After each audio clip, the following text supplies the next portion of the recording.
Welcome back, everybody. We are joined again with Heather Lilico. She is our almost like our on-staff nutritionist here. Love that. Yes, please. Yes. To talk with us, we have so many questions about food specifically and whether it, you know, foods that increase anxiety, what foods that help with anxiety. It's a topic that I could talk about, but I think you're better to talk about it because we all seem to wonder about this, right? Now, welcome. Thank you for being here, Heather. Thank you. Thank you so much for having me back. And really, this is so exciting. Tell us quickly a little bit about you, and then at the end, you can tell us where people can find you. Sure. So, for those of you who don't know me, I'm Heather Lilico. I'm a holistic nutritionist and a yoga and meditation teacher. And I'll just share a little brief background about sort of how I got into this work because I think it provides that context. So, I got into this work through my own experience with anxiety. When I was in university, I started having panic attacks and I started living in fear of like, when was the next panic attack going to strike? And I had the type of anxiety that was high functioning anxiety. So on the outside, everything seemed fine. I was friendly, I was outgoing. And as I started to head into the working world, everything seemed great. In meetings, I was well prepared. I would be willing to take on extra tasks and help out. But underneath of that, what was going on was an intense amount of perfectionism. That's why I was so well prepared for meetings because I was terrified of making a mistake or looking silly or having any type of negative feedback.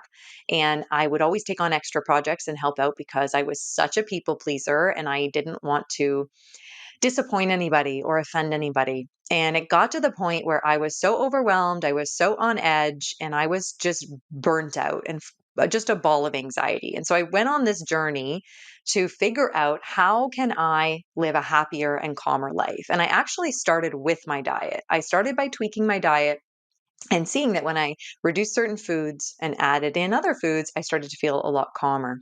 And that was sort of one piece of the puzzle. And then the other pieces of the puzzle were learning to practice meditation and feeling more in control of my thoughts and emotions that way and being able to ride the wave of anxiety.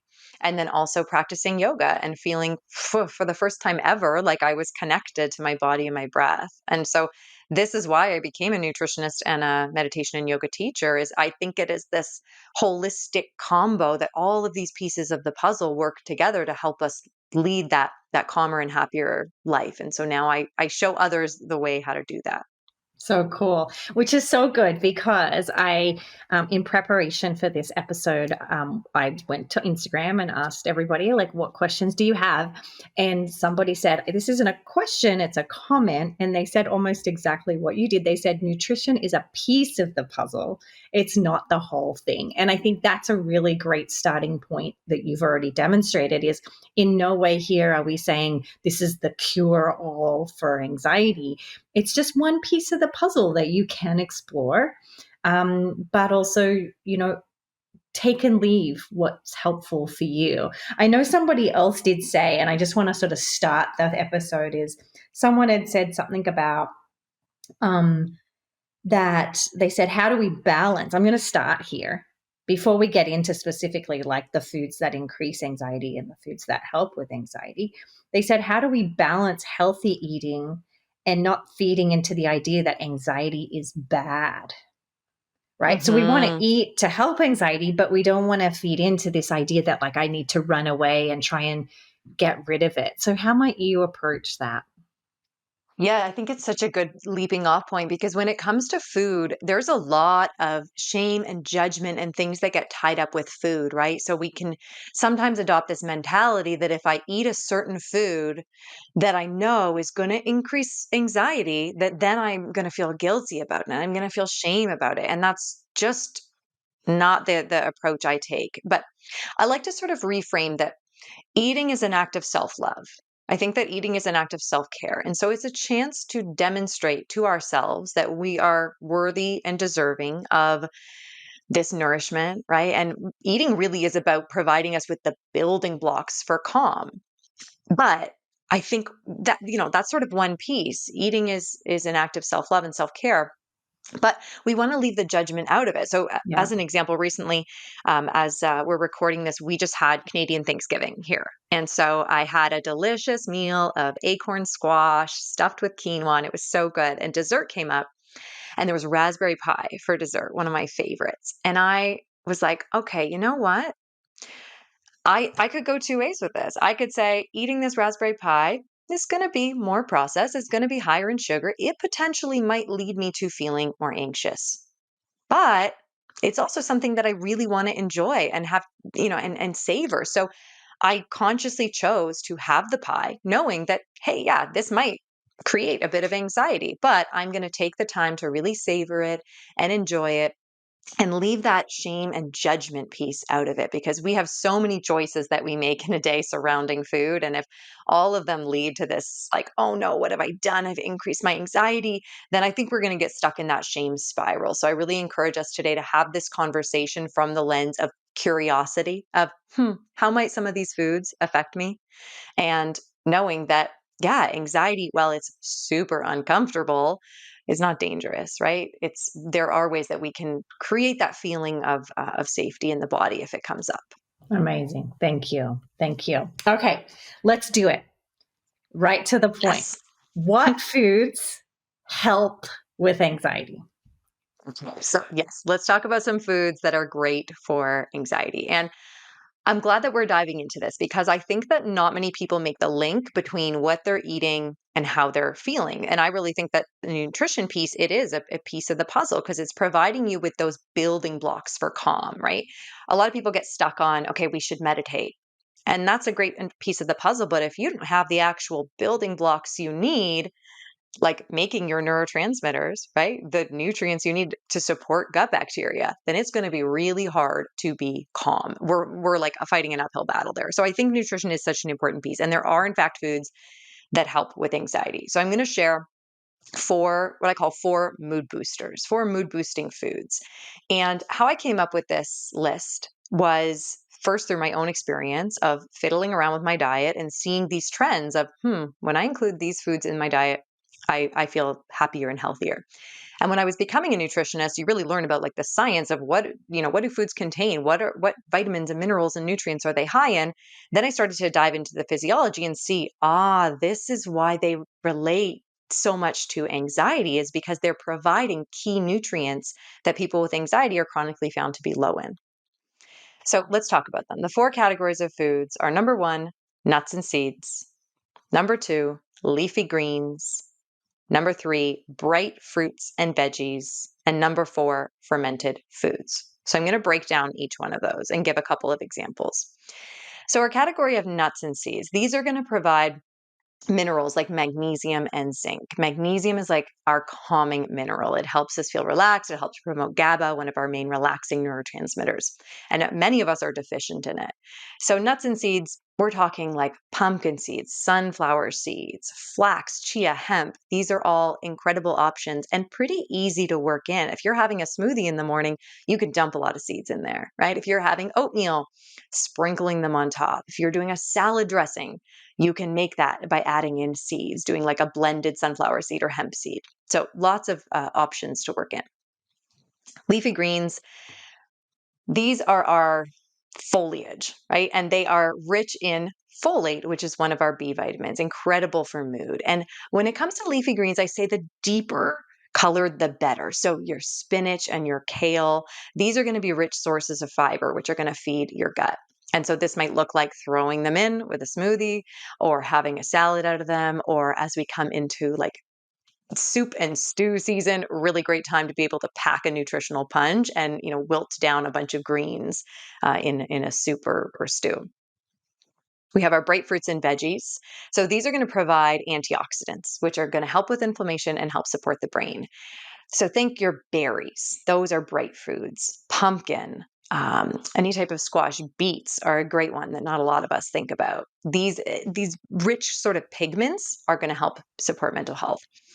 And then fermented foods. So fermented foods are foods that have live bacteria in them: yogurt, kefir, sauerkraut, kimchi, sourdough bread, kombucha. And these are going to provide bacteria that are going to support the bacteria in your gut. And these bacteria, we could do like a whole other podcast episode on Yes. this, I think. Yes, I And thought the maybe same we should thing. in the future. Yeah. But the link between gut health and mental health is so big. And these bacteria that are in your gut are actually communicating with the rest of your body, and they're going to help make some of those mood boosting neurotransmitters. And the sort of formula that I work with, if you wanted to call it that, is to aim for 2 mood boosting foods every day. So this could look like a handful of seeds and a cup of leafy greens. It could look like eating a handful of berries and having a half bottle of kombucha. If that already feels like that's easy. Like I could get 2 checks, no problem, 2 servings, then I would say go for 2 servings of each of those 4 categories. Challenge yourself to just think a bit more consciously about how to combine things in the day so you can get to all those checks. But those are some of the most incredible foods for anxiety. Okay, amazing. Amazing. It makes me happy because my favorite healthy cookie to make, and I say healthy is not that cookies are bad or anything, is it has all those seeds and you kind of mix them together and bake them together. And they're both basically just a ball of seeds, but it's with Yes. drizzled chocolate on top. Delicious. Delicious. Yes. Yeah. It Yes. sounds like one of those sort of like morning glory breakfast cookies Yes. where it has like everything packed in. Yeah. It And this is is. why It's, like combining all of yeah. these, different ingredients in a way that's so intelligent means that we can get the most bang for our buck when it comes Yeah. to nutrition, right? Like we only have so many chances in a day to get all the nutrients we Mhm. need. And with anxiety, it can be tricky because appetite can be affected, right? So if Yeah. we're consuming really like nutrient dense things, then we have a better shot of getting all those nutrients we need. Yeah, amazing. Okay, what foods increase anxiety? Because we're really here. I know a lot of people have asked questions of what the specific foods that increase anxiety. So let me share with you what I call the big 5 stress escalators. So we talked about the 4 mood boosters, right? Those categories of foods that are going to help anxiety. Let's talk about some things that could spike anxiety. And again, we're coming from that lens of curiosity, right? Not to say that these are inherently like bad. I don't want to label them as that, but it's more just how might these be affecting my mood? And what would happen if I remove or reduce them? And I developed this list because first through my own experience of seeing, oh, when I reduced these, that I actually felt a lot calmer. And then heading to the research to see, yeah, there's physiological reasons why these are affecting anxiety. And then I've been a nutritionist and a coach now for almost a decade and seeing that almost every one of my clients does better without these in their diet. So the big 5 stress escalators, let's talk about the first one. It's caffeine. And a lot of people right now are like up in arms, like, don't take away my coffee, Heather. And I get it. I get it. But here's what's going on. When you're consuming caffeine, and I call it coffee specifically because tea does have some additional benefits. Like tea, for example, like green tea has theanine in it, which is an amino acid that can help us feel alert, but also relax. And it's actually good for anxiety. And tea generally has lower amounts of coffee or caffeine than coffee.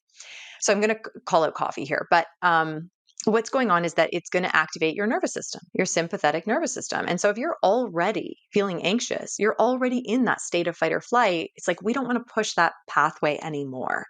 And so for myself, I had to give up caffeine because it was leading to panic attacks. When I would have it, that my heart would start to race and I would get those sensations of anxiety. And I just had such a hard time coming down from them. And it seems that that's an experience for a lot of people. And so this might look like you're swapping out your coffee for a tea, which has lower caffeine. It might be you're doing like an herbal tea instead, caffeine free. Maybe you're doing something like personally every morning I drink a dandelion root blend because it is stimulating but doesn't have caffeine in it. And it's also supportive for the gut. And having coffee on an empty stomach can be really hard on the gut. It can also be really hard on your hormones, cortisol, your main stress hormone, right? Which, if we're already feeling anxious and tending towards that burnout kind of mode, then the coffee is just pushing that pathway more. So, coffee and caffeine, that's the first one we want to consider.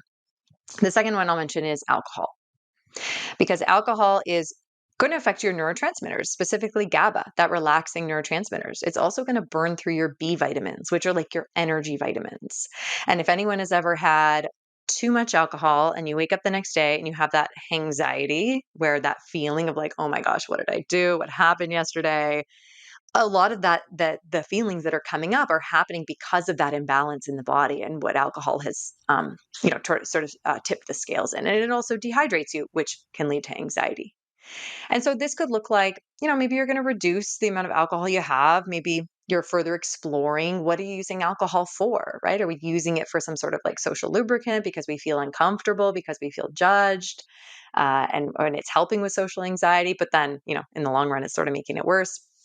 These are just things to think about. Or the sober curious community is so big right now. I think it's such an interesting trend. Now we see drinks that are sort of mocktails with adaptogens in it, like mushrooms and, like functional ingredients like ashwagandha and ginseng and things that can actually support our mental health. So I think it's a really exciting time to explore our relationship with alcohol. And then we have sugar is the next one. And I'm talking about like processed sugar. Now, sugar affects anxiety. One of the main ways is because processed sugar is going to affect your gut bacteria.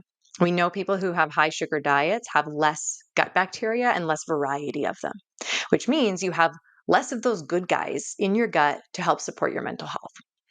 And it's going to spike your blood sugar as well. So when we're having processed sugar, we get this sort of like spike, right? We feel really alert and awake and excited. And then we kind of have that crash afterwards. And when we have that crash, your adrenaline actually has to kick on to bring your blood sugar back up to baseline. And so that is in the similar realm of anxiety. And there's so many fun alternatives to explore. I'm not saying go sugar free, but something like maple syrup, honey, agave, these are more natural sweeteners that aren't going to spike your blood sugar as much and are likely not going to affect your gut bacteria as much. Okay. So let's talk about the final two stress escalators.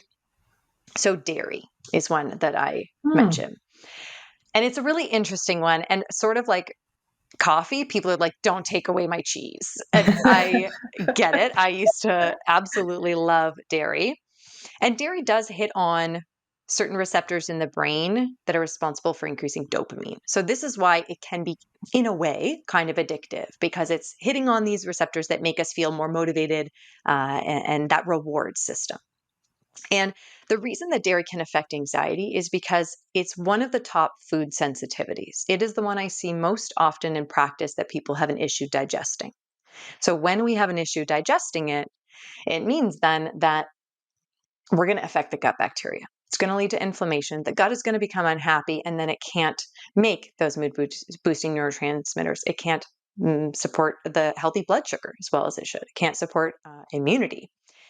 So it's something to consider. And I will say that almost everybody that I have worked with, and I've worked with hundreds of clients by this point, that almost everybody does better without dairy in the diet.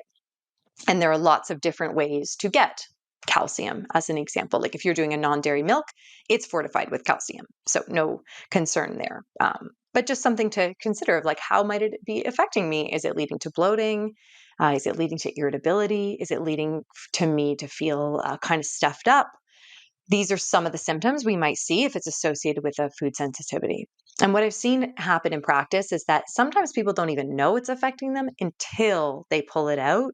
And then they see, oh, actually, yeah, I was just bloated all the time, or I didn't realize that that's what brain fog was. Now I feel so much more clear headed. So it's something to experiment with and see. The last one I'll mention as a stress escalator is processed meats. Your bacon, ham, like any sort of like cured meat. The World Health Organization has classified it as a group 1 carcinogen, meaning cancer causing. And we just want to be aware of what that means in the body. And that means that it's having a role in inflammation.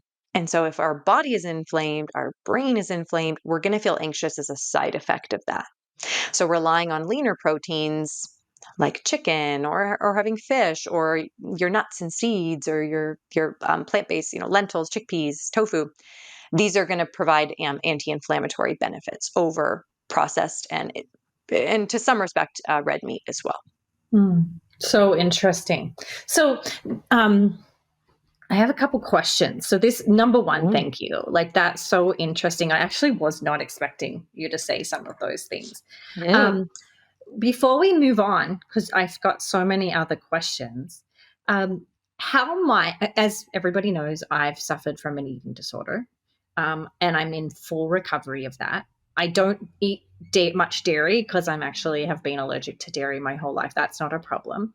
But how might somebody who is sensitive to being triggered to an eating disorder navigate these like thumbs up and thumbs down? Like, what would be your advice if, like, I know I can cut out dairy and it not trigger my eating disorder? I Mhm. have had issues in the past at the beginning of my recovery when I started to eliminate certain foods. Um, oh boy, did my eating disorder love that. And it kind of flared it up. So, how might you encourage someone who wants to eat well and do that self care for their body? How might they do that in association with their eating disorder or, disordered eating recovery? Yes, thank you so much for this question, and thank you for sharing your a bit of your story and experience. And it's something that, for myself as well, I struggled with an eating disorder for over 10 years and have been in recovery for a while now. Um, and I think it all comes down to like the mindset with which we approach food, right? Like I said, if we can get into the thinking of like that black and white, that all or nothing kind of thinking, right? Of like this food is good, this food is bad, then it can lead to some of those troubling thoughts. I think if we come at it more from the lens of how does this make me feel? Does this make me feel happy and calm and nourished? Then great, include that food in the diet.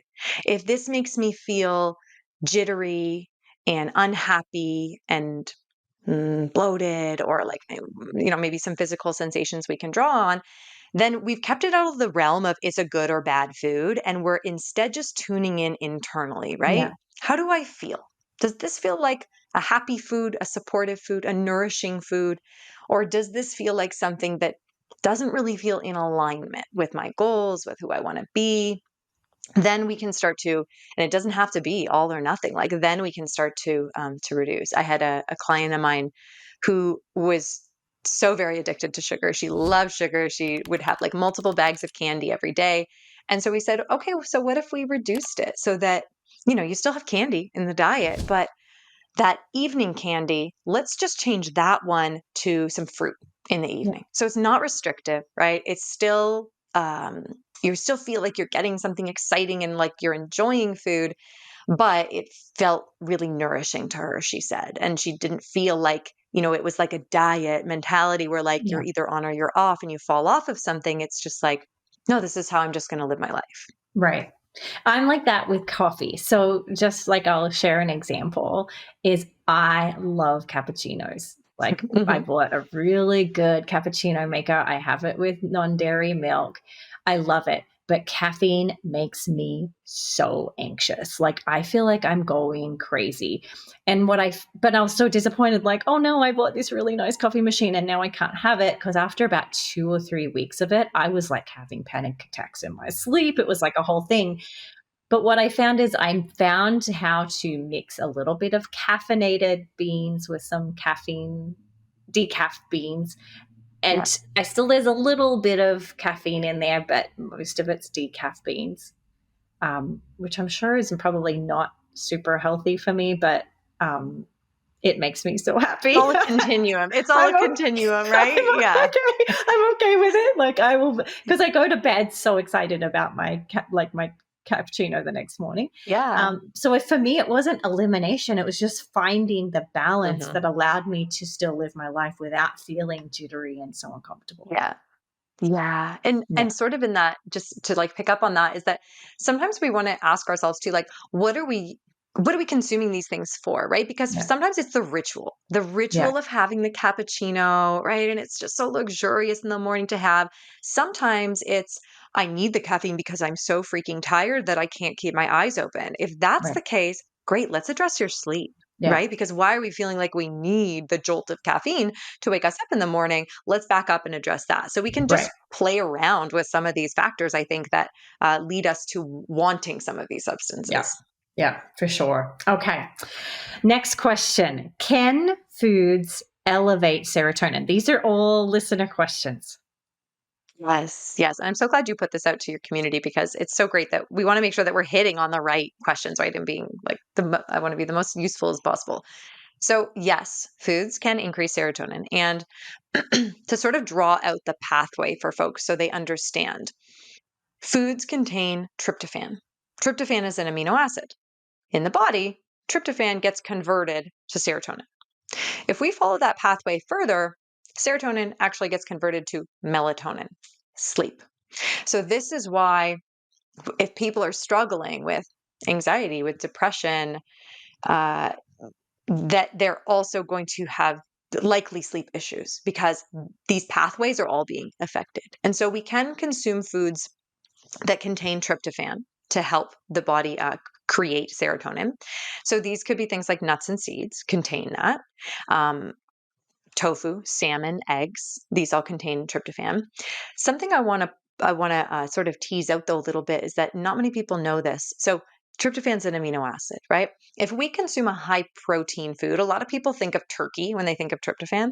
If we can consume a high protein food, it's sort of like imagine being on the highway or the interstate and you're in a traffic jam, right? All of these cars are there. It's so busy that no cars can go anywhere. It's sort of the same if we have a high protein food and we're trying to absorb that tryptophan. There's so many amino acids, they're all competing for absorption. The traffic jam, your car is stuck. Now, a little hack for everybody if you want to increase the amount of tryptophan that's absorbed so you can get more serotonin, is to actually add a carb into that meal. So if you were to have your salmon, but you had it with rice, salmon and rice together, that actually increases your insulin, which increases the amount of tryptophan absorbed. This is also why plant based sources of protein offer a really great option to increase your serotonin because it's sort of like you're now, because there's not as many amino acids in it, you're now clearing the traffic jam and picture like a car on a backcountry road, like zoom, going so fast, right? There's not as many cars on the road. You're not competing as much if you're having a plant based source of protein. So, like your nuts and seeds, those are a good way to increase it. Right. So good. Is it true that wheat and gluten can cause anxiety? So, this one is so hotly debated. And I'm going to say, from my nutritional perspective, there's nothing inherently wrong with wheat or gluten unless if you are actually sensitive to it. So if you have celiac disease, for example, then yes, you're not going to include gluten or wheat in the diet. If you have a non-celiac type of gluten sensitivity, then yeah, it could affect anxiety, and you would probably see some other symptoms like fatigue, bloating, digestive issues, maybe brain fog. But there's no actual evidence that if you don't have a sensitivity, that there's any type of benefit to excluding wheat or gluten from your diet. And in fact, wheat has a lot of nutritional benefits. We like whole grains, these have fiber in it that are going to feed the bacteria in your gut. They also are rich in B vitamins, which are like your energy vitamins. So, if someone wanted, they could explore removing it for a bit to see if it has an impact on their mental health. But I wouldn't say that it's not one of the top ones that I work with playing around in someone's diet. I think it's completely fine to have in there unless you have a specific sensitivity to it. But it does get a bad rap. Why? Because it's funny, even I follow some medical doctors I notice who are saying, like, who are psychiatrists who are like, before I prescribe meds, I take them off gluten. Like, why is everyone shouting on the gluten parade right Well, now? this is what happens in the nutrition community is that we go through cycles, right? In the 80s, we saw no fat, fat is bad, don't include this. And then we moved on to carbs, can't have carbs, carbs are bad. Like we sort of go through these cycles of messaging, and it's so unfortunate for our relationship with food. But it we're having a time right now where gluten is under the microscope, and I don't think that there's anything inherently wrong with it. And this is where the individuality of nutrition comes in, right? For some people, yeah, they would do better without it in the diet and they might experience more energy, but for some people it's not gonna have an impact. But it's having a moment right now where people sort of like latch Yeah, on to something, and but I don't actually think there's real evidence behind it. good. Okay, thank you. Next question. Do artificial sweeteners like protein bars and gum increase anxiety? So there's some different artificial sweeteners on the market, right? We have our sugar alcohols, which are like our erythritol, xylitol. Usually anything ending in "ol" is telling us that it's an alcohol-related sugar. And those could affect mood because the body doesn't digest those. And so for some people, it can lead to an issue with digestion. You're going to have bloating, you're going to have gas, you're going to have some uncomfortable symptoms in the bathroom. And so if that's the case, then yeah, that could theoretically impact anxiety because it's going to affect your gut bacteria if you're continuing to consume those. We have something like aspartame, another common artificial sweetener, and there is a study that I'm aware of that, and at least an animal study that showed that it increased anxiety in mice. So that might be one that we want to watch out for. And I should note, though, that in the study where they examined it with mice, it was equivalent to them having a dose of 6 to 8 cans of soda a day for a human. So that would be a really high amount. But that it could. And in terms of stevia, that's another common one. It's a little bit mixed evidence on whether it could impact gut health, which means mental health and anxiety. So I'm honestly curious to see where the research goes in the next couple of years with it. If you like it, then it could be an alternative that's not going to spike your blood sugar. That could be some of the benefits, we could say, of some of these artificial sweeteners, is that they're not going to spike blood sugar, and blood sugar going up and down is a big issue for anxiety. That can cause anxiety. I think the most current, like trendy one that maybe has the best shot at being decent for you is monk fruit sweetener. And that one is natural. It's coming from like a real whole food, very sweet. I find it doesn't have as much of the aftertaste as stevia does. Like stevia, I find is really hard to incorporate into things. It just doesn't taste very good, I don't think. But monk fruit, I think, is a decent alternative. I haven't seen any negative reports on it yet, but again, it is new, and so we see this sort of cycle of in the nutrition world of like, this is really great for you, and then maybe it's not so great. So we'll see where it goes. What we do know is that natural types of sweeteners, maple syrup, honey, agave, brown rice syrup, coconut sugar, these I think are going to be our best options because they are fairly unprocessed compared to some of the other options in the market. Right. And is raw sugar a processed sugar or no? Yeah, so that would be fairly unprocessed. Yeah. Okay. Okay. Yeah. That's what I take. That's good. That's what I have in my coffee anyway. In your Check. cappuccino. Yes. um, a really common question that lots of people ask is what can I eat to manage the diarrhea and nausea that accompanies anxiety? Yeah, this is such a big symptom that we have along with anxiety. And I want to flag that because for some people, it is just sort of like short term. We have diarrhea, we have nausea, and then we move on. We're not anxious anymore, and it's okay. But there actually is a really big link between anxiety and irritable bowel syndrome, IBS. And we see about 60% of people with anxiety have IBS.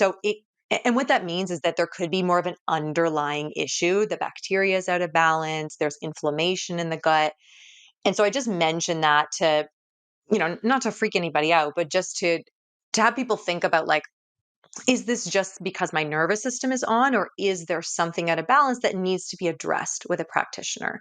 So usually we'll do like a gut health protocol that brings in, gut healing supplements, maybe probiotics to help restore the healthy balance. So that's just one avenue to consider for folks that if they're feeling like, this is happening a lot for me and this doesn't feel good, it's something I want to address. But what can we do, sort of in those moments when we're feeling anxious, we're feeling stressed out? And the root of it is that we got to bring the body back into balance, right? The nervous system is activated. It's stressed out, and something about this moment is feeling unsafe. And that nervous system activation, one of the side effects is diarrhea and nausea because your nervous system is all about survival, right? And so if you are in that moment where you're running from a bear, that's all about survival. In that moment, your body wants to excrete all of your liquids, right? That gives you the best shot at survival because now you can run faster because you're lighter. Like it's just such, Yeah. basic biology is what it comes down to. So what we want to do is restore safety in the body. And we can do this through meditation. We can do this through going for a walk. Even like one of my favorite techniques is I just put my hand on my heart and I offer myself some affirmations. I say, you're safe in this moment. This is really hard right now. This feels like a moment of suffering. And I just offer myself compassion.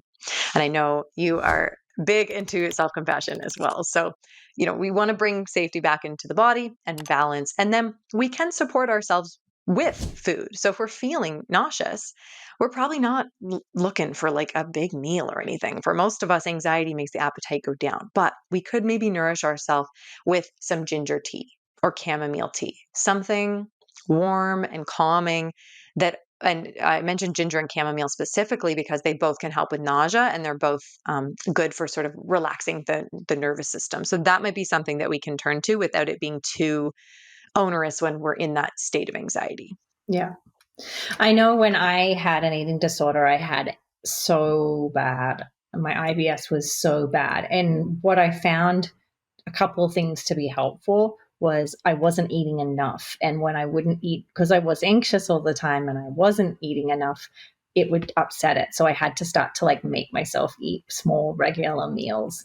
That was super important. But I think a lot of it was learning how to manage my anxiety. Once it was very much related to, okay, what am I doing in this moment? Am I catastrophizing? Am I, jumping to conclusions? What's going on for me? So I think that that's a Yeah. huge piece of it too. One question I didn't ask you before, but I will sort of make it more of a comment, is we do a lot of exposure and response prevention in our practice, right? So sometimes we might say to a client, I want you to go and drink a coffee so that you can practice having that feeling of anxiety, Ah. right? Especially if they're doing a lot of avoidant behaviors, right? We wouldn't do that unless it lines up with their values and they love to drink coffee. We'll say, go and have your coffee, right? Yeah. So I just wanted to make sure that we sort of say, like, we don't want to, as we said at the beginning, like in some cases, we choose to have the food because we enjoy it, even if anxiety is the side effect. Yeah. Next, we're getting close to the end here. Let's see. Last question. Tips to get enough nutrition when you're so stressed and struggling to eat and you are losing weight. Perfect segue from the last question. Yes. Yes. And this is such a common one, is that when we feel anxious, right? We just talked about how it's that biological response, that evolutionary response, that when we're in a state of anxiety, the last thing on our to-do list is eat a big meal because it's not going to help us with survival in that moment, right? So this is why for many appetite goes down. And I know for me this happened the other day when I received a text from a friend that said, hey, can we chat? It was like that dreaded, like no context, just hey, can we chat? And I was about to eat and immediately I was like, oh no, I just like I can't eat anything right now. It's just put me into that fight or flight state. So I totally get it. And so I want to say that, one of the we got to address the underlying root, right? Is like, Yeah, okay, why is the anxiety happening? And like, of course, that's a bigger piece, right? Is getting to right. the root of why am I feeling anxious right now? In that moment, when I received a text from my friend, it was, oh no, am I going to be in trouble? That perfectionism was kicking in. Oh no, did I do something to disappoint them? People pleasing coming online, all of that. So that's a bigger conversation. But we want to consider having really nutrient dense meals, right? Because if every time we're eating is an opportunity to supply our body with those nutrients it needs to feel calm, and if our appetite is decreased, then we got to try to pack in a lot of nutrition at the meals we are having. And so, as you recommended, this might mean smaller meals throughout the day because it just feels more soothing to eat that way. And that's all good. But a couple of options to consider are something like smoothies, because we can throw so many things in a smoothie and they're relatively easy to digest because you have that liquefied form already there for you, right? So my go-to smoothie recipe that I recommend to all my clients is banana, berries, because then we got that antioxidant, that bright fruit in there, a handful of spinach. Now we got some leafy greens. I do a little bit of nuts and seeds, usually sunflower seeds and hemp seeds. And then I'll do a greens addition, like a greens kind of powder to just get more nutrition in there. And then I put some non-dairy milk and blend that all up. And that's good to go. If you're doing some of your other meals, like soups and stews are great to pack a lot of nutrition in, because in a blended soup, we could blend broccoli and cauliflower and zucchini and celery, things that we probably wouldn't sit down to a big bowl of to consume. And so it's such a smart, intelligent way to just get more nutrition. And soups and stews are going to be really soothing and warming for the body. So if you're in that state of anxiety, it might be that you can tolerate that better, that feels a little bit more exciting to get to. Yeah, I agree. Smoothies are so big. I remember we once had Evelyn Triboli, I think is how you pronounce her, who did intuitive eating on. And she talked Aha. about how she was at her mom's funeral and she was like, I couldn't eat, but I knew I needed to eat. Like that was a gift. So she said, I had someone make me a smoothie and I just sipped on it throughout the whole funeral, and she was like, I just knew that's what I needed. And I've always remembered that story of like, Mm, just fuel your body in whatever way you can. If that sounds delicious, go for it. So yeah, thank you. All mhm. right, this is so helpful, so helpful. Oh, I did actually miss a question. Can I ask you one more? Of course. You did or kind of talk about this, but what about matcha? Because we talked about caffeine, but someone had asked, does matcha contribute to anxiety? Yeah, so let's break that down a little bit. So matcha is green tea, and it's a type of green tea where you're sort of consuming the like the tea leaves, they're ground up. And so it's going to provide some benefits, that it's going to be very high in antioxidants. It does contain that compound theanine that we talked about, which is alerting yet relaxing. So I would say it does a better job at being calming than something like coffee because of that theanine in there. But this is where the individuality of nutrition comes in, because for some people, matcha is still going to be too much caffeine in terms of like it's going to lead to those symptoms that feel uncomfortable in the body. And one of the side effects of having too much matcha is going to be diarrhea. So and also anxiety. So this is something that, maybe you're exploring sort of like what your threshold is, doing some of that exposure therapy and seeing what that looks like for you. Um, Me personally, I don't consume matcha because it does lead to those feelings of anxiety and I just don't like it. So Right. that's also something to consider, is that, find something that you enjoy having and Yeah. that you like, right? If it's going to be that coffee, okay, but let's mitigate some of the symptoms of it. Have it after breakfast so that you have, a more balanced blood sugar. If you're going to have like dandelion root, then great. That's going to be something that you enjoy. Like personally, I do a cappuccino every day with that You and enjoy do? that. Is that Yeah. delicious? Oh, it's so delicious. Yes. Yeah. How do you I do do a it with a cappuccino? So you make, Yeah, how so does I that make work? the dandelion root tea, so I'll do like a half cup of dandelion root tea, and it just comes in a powder, and you mix it with hot water, Oh, okay. and then I froth non-dairy milk, and then I pour it on top and have a little cappuccino of it. Oh, I will try It's it. delicious. Yes, there you go. Yeah, it's a All great right. a great option. But all Okay. that to say, I mean, find what you love and what you enjoy and what makes you feel good and what makes you feel nourished. And it's really an exploration to see, how does this food affect me, right? For some, matcha or green tea is just going to be too much and it's not going to be worth it, because it doesn't lead to, ultimate enjoyment. For some, it might be totally fine and below that sort of threshold that they have of whatever type of caffeine they can tolerate. But it is an exploration, and I encourage everybody to bring curiosity to it. We're not here to judge, or like I'm not here to prescribe any food specifically. It's more just, here are some ones that can be really great and support your mental health, and here are some ones that might be hindering your goals, and everybody can just sort of take that in for themselves and see where they want to go with it. Amazing. Thank you. You're such a power knowledge, no, power bank of knowledge. Tell Oh, thanks for tell having us where me. people can find out about you. So I think the best way is to connect with me in my community, my app community, Cultivating Calm. This is something that I launched just over a year ago now, and it sort of puts these pieces of the puzzle together. So we talked today about nutrition. That's one piece I bring in with recipes on the app and little like nutrition talks. The other pieces on the app are meditation and then yoga as well, and this low intensity type of movement. So people can either head to cultivatingcalm.ca and check it out, or they can go to the App Store or Google Play and search Cultivating Calm and download it. And there's a free trial for anyone who wants to try out this method that I've developed that takes just under 30 minutes a day. Because I don't think it should be complicated or overwhelming to work on anxiety. I think it should be fun, and I think it should be done in community. Amazing. Thank you so much. I feel like that Thank you was so much. so jam-packed, and we got through all of the questions. So good. Impressive. Impressive. Yes. Such great questions from the community. And thank you so much for having me back on. Thanks for having me.